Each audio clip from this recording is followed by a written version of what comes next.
Hello everyone, it's Jose Correa, and today in this lesson I just want to talk about introductions and conclusion paragraphs, a very important part about structuring and sort of sandwiching the body of your essay. So the first thing I'm going to talk about is intros. So intros are basically have two functions, okay? So keep that in mind.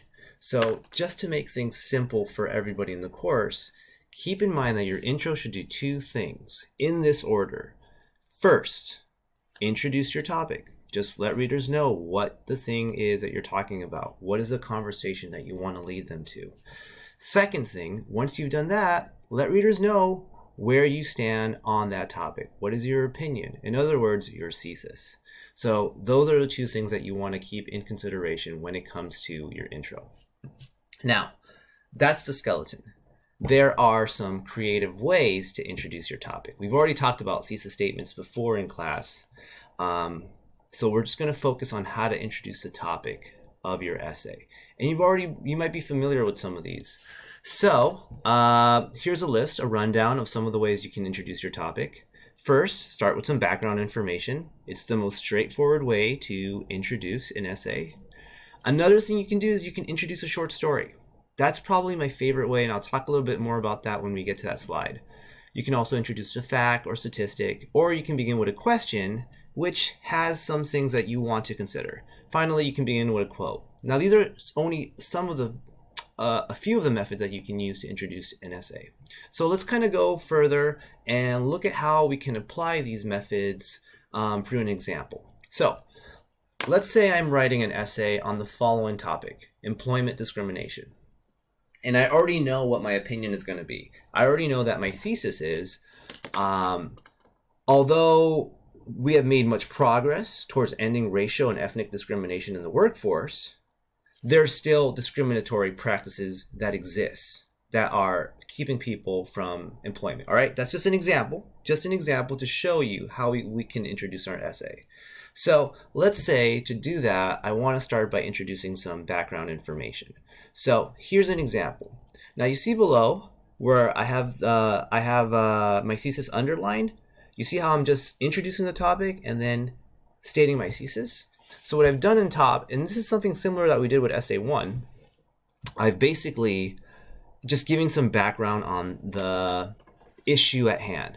So in discussions of discrimination in the workforce, many believe that the U.S. has come a long way in making equal employment more accessible. That's pretty much sounds familiar to the template we used in They Say, I Say, in terms of how to introduce a topic, right? So I'm just going to give my readers a little bit of background information. Now you can read this slide on your own later just to see how it works, but I'm just going to break down a little bit of what I did here to introduce the topic to my readers. So I start by talking about the Civil Rights Act of 1964, which prohibits discrimination of people for any reason. But then I argue that and then I state some more background information that act itself has not been enough. So I give some more information that researchers have sort of conducted experiments where they have reviewed online resumes and to test for racial bias, and indeed they have discovered that racial discrimination exists. So that's just a segue, that's just a lead to let readers know, oh, okay, this is a topic, and then I can get to my thesis. All right, I'm going to move on to the next method of introduction, and this is probably my favorite method, and I'll tell you why. So first and foremost, you can start an essay by sharing a short story. These are sometimes called human interest stories, and they work really well because usually, well, let me define it. It's basically a story about a person who's been affected by the issue, who has firsthand experience of the issue and they're being affected about it. So the reason why I think this method is really impactful for readers is that it allows readers to sort of see that an abstract issue has real human consequences for people involved. So when we think about issues like immigration, issues like reproductive rights, issues like voting rights, we have to remember that there are people who are being affected by these issues. Oftentimes they get spoken of in very abstract ways, and we lose a sense of the reality that people's lives are being affected.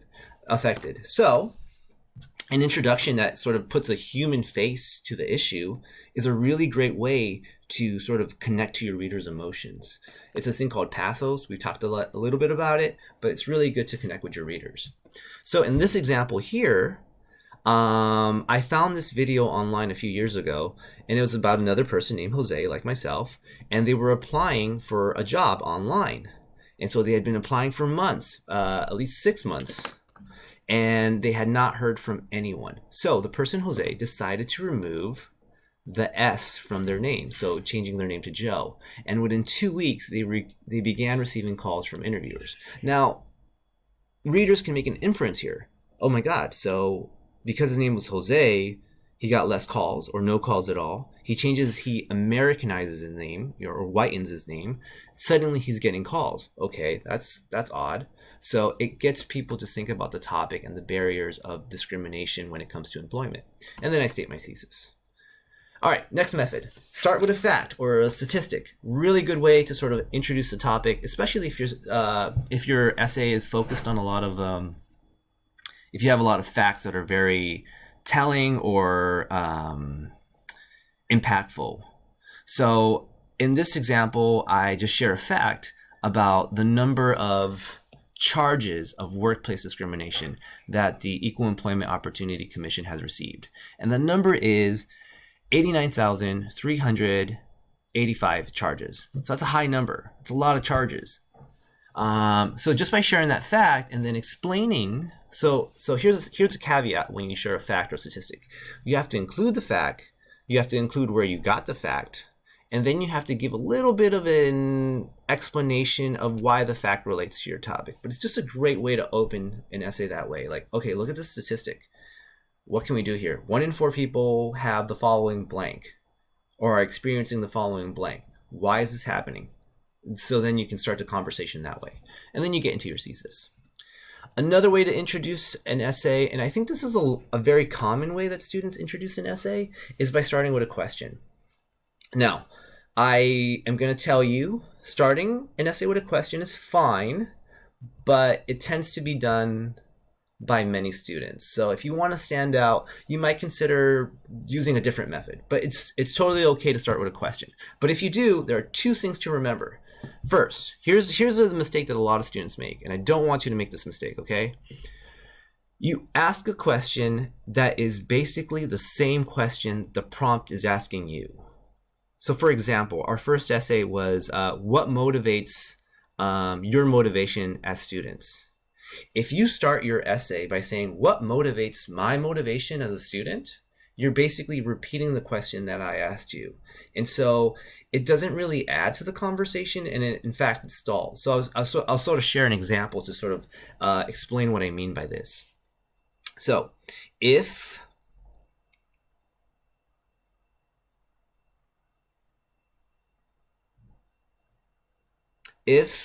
you you come home late, and let's say I'm your parent or something, and I say something like, why were you late? And you feel nervous to answer, and you say, why was I late?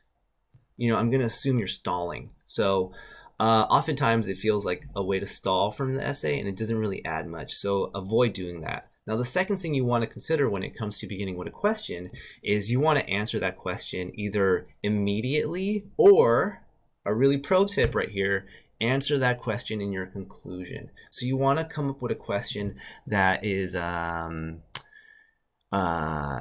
directly the prompt, and then you want to answer it eventually for readers. Okay, so here's an example I have right here.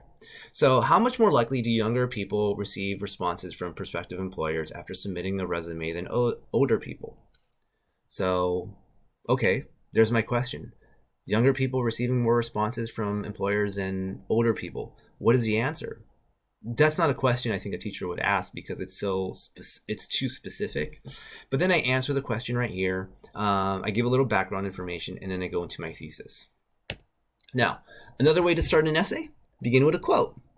You have hundreds of quotes. You have many options when it comes to quotes, especially for our essays, because you have some readings already, and they might have a quote that's a great way to start an essay.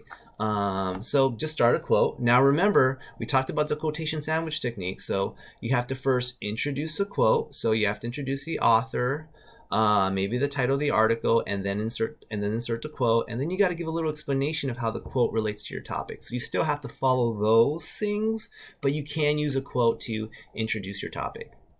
So just a quick review of some of the methods we talked about in terms of introducing your topic. You can give background information. You can share a short story about a person who's being affected by the issue. You can begin with a fact or statistic, and you can begin with a question as long as it doesn't summarize a prompt and you answer it eventually. And you can also begin with a quote. So, final note on this topic, these methods are not exclusive. That means you can mix and match. And as you saw me explaining these things, you saw that I was starting to, whenever I asked, like, let's say I asked a question, I was then following it up with background information to answer that question. So you'll see that these things mix and match. However, just a warning, you don't want to use all methods at once. You don't want to spend too long in your intro that it becomes your entire essay. So keep it short enough where you just first introduce your topic, and then second, introduce your thesis, which is your opinion on the topic. All right, thank you for listening. I hope this is helpful, and I'm looking forward to seeing how you introduce your essay to me as a reader.